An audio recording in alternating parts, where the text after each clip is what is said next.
Sveiki visi, šiandien aptarsime prekybą akcijų biržoje, bet prieš tai turime pamiršti visas iliuzijas, kad tai greitas kelias į turtus. Turime realiai žiūrėti viską, tiesa? Taigi, prieš pradedant noriu, kad pamirštumėt visiškai viską, ką esate girdėję apie akcijų biržą. Tai nėra kažkoks kazino, kur spaudžiate mygtuką ir laukiate kažkokio stebuklo. Ne. Tai yra verslas, rimtas ir strategiškas, bet kas jį daro tokį įdomų? Prekyba biržoje reikalauja disciplinos, analizės ir svarbiausia atsakingo požiūrio. Kiekvienas sprendimas turi būti apgalvotas ir kaip kiekvienas verslininkas žino, turi būti pasiruošęs pralaimėti, nes pralaimėjimas yra neatsiejama šio verslo dalis. Taip, pralaimėjimų bus ir labai daug, bet prekyboje ne tik svarbu laimėti, bet išmokti ir pralaimėti. Svarbiausia teisinga strategija ir disciplina. Jau nuo pat mažumės esame mokomi darbininko mentaliteto. 8 ryto, mokykla, atsisėdame į suolą ir pradedam mokytis. Visą laiką kažką darom. Baigiam mokyklą, universitetas, baigiam universitetą, susirandam darbą, 8 ryto ir visą dieną dirbame.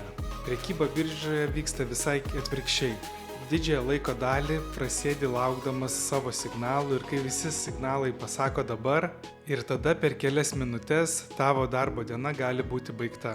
Net jei laimite mažiau nei pusę sandorių su protinga rizikos valdymo strategija ir prekybos planu, jūs galite išlikti pelningi. Viskas apie procentus ir psichologiją, draugai.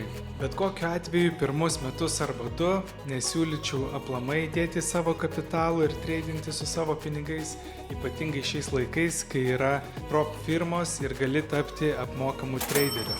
Taigi, kad viską padarytume įdomiau ir pamatytumėte realų treidinimo pavyzdį, aš darysiu prop firmos challenge, kur atsidarysiu keletą akauntų ir su kai kuriais iš jų treidinsiu taip, kaip nereikia, su didelė rizika ir daug šansų, kad juos susprogdinsim ne kartą ir ne 2 galbūt, o su kitais akauntais darysime taip, kaip reiktų treidinti iš tikrųjų. Visą šį procesą galėsite stebėti YouTube kanale ir live video, nes bent kelis kartus per savaitę darysiu live trading. O jau sekančiame video viskas apie prop firmą, kurią naudosiu ir ką treidinsim. Taigi, iki sekančio video.